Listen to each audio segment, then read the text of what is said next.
What's good? We back with the Boxing Clinic. It's your boy CJ Goodfella back, kicking that real trail boxing talk. And apparently, after defeating Philo Greco in 40 seconds with a spectacular knockout for Amir Khan in Liverpool, him and Kell Brook got into it. Kell Brook jumped in the ring. We know that's the reason Eddie Hearn signed Amir Khan in Matchroom, is to make the Kell Brook fight happen. It's a fight that people in the UK and not people worldwide want to see. The build-up, the trash talk has been building up for a few years now.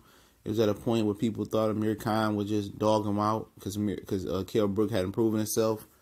Kell Brook ended up proving that, he's worthy, and most people favor the Kell Brook to beat Amir Khan at this point. Amir Khan goes on to say that, we got to do it at 147.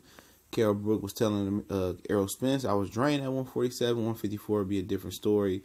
But he said, I still can make 147 for Khan. So you can see where that shit is going. But it's an article link in the description where Amir Khan says he wants Broner in the UK next. And think about that is Broner wasn't willing to go to the UK for Ricky Burns. And that was a pretty big fight for him at 135.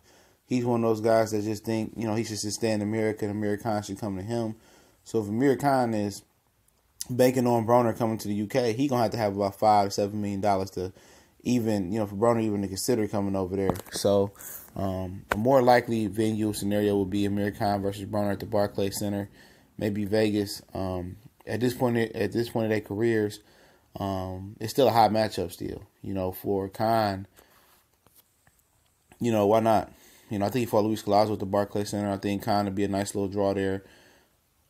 He figures that now, with the 150, making 150 versus Philo Greco, he can make 147 now. So he knows his body can get back down on that weight. He's never lost at that weight. But for him, he really ain't fought the creme de la creme at 147, which is welterweight. Broner will have a shot. I think Kevin Cunningham got him moving his hands a little bit more versus Jesse Vargas. He can still punch. He was hurting Vargas. The simple fact, like Kenny Porter said, he didn't really go for the kill. Broner's still not, pulling that trigger like he should be. But he's never been a volume puncher. He's always been very, very judicious with his punches. We know that. Even 130 versus Ponce de Leon, even versus Gavin Reese, even versus DeMarco, a guy that was a sitting duck for his punches. He had issue. Mike Stafford was begging him to throw combinations. So he has never been a fluid combination puncher. He's been a 1-2 puncher his whole type of career. Just one shot here, two shots here. That's been, the sequence of Broner. Just, one shot at a time, maybe two at a time. So, that's got him in trouble. I feel that, him and Khan is a good fight. He can knock out Khan because Broner obviously still can punch. We could tell that. And he can, when he throws punches, he throws them, pretty fundamental and correct. Jab is good. Left hook upstairs, downstairs is good. Right hand to the body is good. Jab to the body is good. Straight right is good. Like, fundamentally, throwing punches the right way. And punch variety, Broner got it. He just can't put them together. And I don't see where Kevin Cunningham even helped him at this camp. He got him punching a little bit more. But, technique-wise, I ain't see a lot of changes. I think Broner would be served better with a entirely different, coach outside of that network of Kevin Cunningham, Barry Hunter, Mike Stafford. I think it would serve him to go work with a Derek James or a Abel Sanchez. I think that would be the correct move for Adrien Broner, honestly. Because I think he needs to become an attacker. He needs to become a pressure fighter. He's a boxer puncher, and Kevin Cunningham just got him believing that's him, but that's not him. He needs to, come forward and attack. He got a good jab, good left hook upstairs, downstairs, and they need to bring his base in, and he needs somebody that could teach him how to close the distance on a fighter. If he can't close the distance on Amir Khan, he's not going to beat him, because he can't box Amir Khan.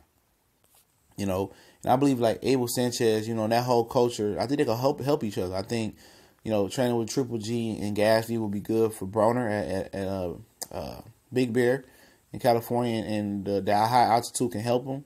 And Broner can bring some different personality and bring a different side of Abel Sanchez to light, where people say, okay, he just doesn't train Eastern Europeans.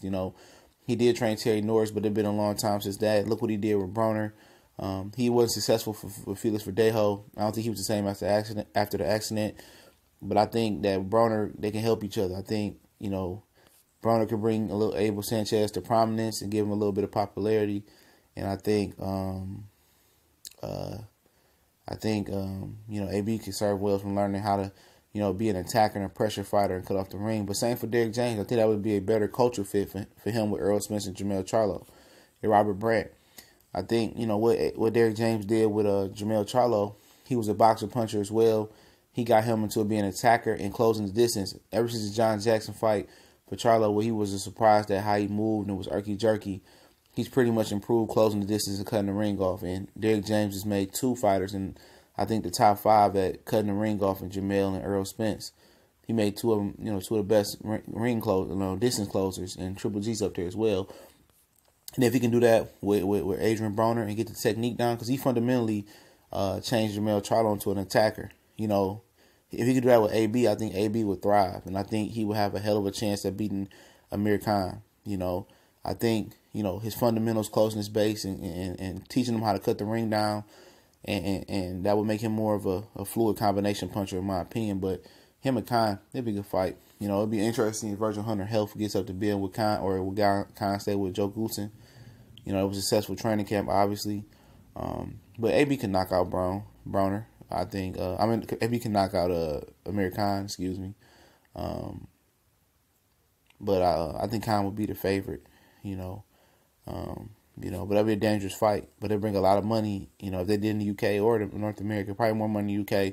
But I think Broner will enjoy the comforts of home a little bit more. But we fully don't know if Khan is back. But he looked physically big and strong versus Philo Greco at 150. He would probably try to just just machine gun combination Broner to death. It'll be a good fight. But I think Broner, could, if they can get him to punch with Khan, he can knock him out, But it's a good fight. I think this is a good summer fight before Ramadan, for Amir Khan. I don't think Broner suffered a lot of punishment versus Jesse Vargas. Amir Khan didn't suffer no punishment versus Philo Greco. They can jump right into it and do it in July, at the Barclays Center. I think that's a good fight. And I read that Amir Khan said that he, a Kell Brook fight means more than a world title shot or world title at 147. Now he needs to start proving it, but it probably won't happen to the end of the year or next year between Amir Khan and Kell Brook. In the meantime, I'll take a Broner versus Amir Khan. Why not? Even a Jesse Vargas versus Amir Khan, but I think Broner is the guy he wants to target popularity-wise, like he said in the article. It's just boy CJ, Goodfella, TBC, and more. Y'all know what it is. We go.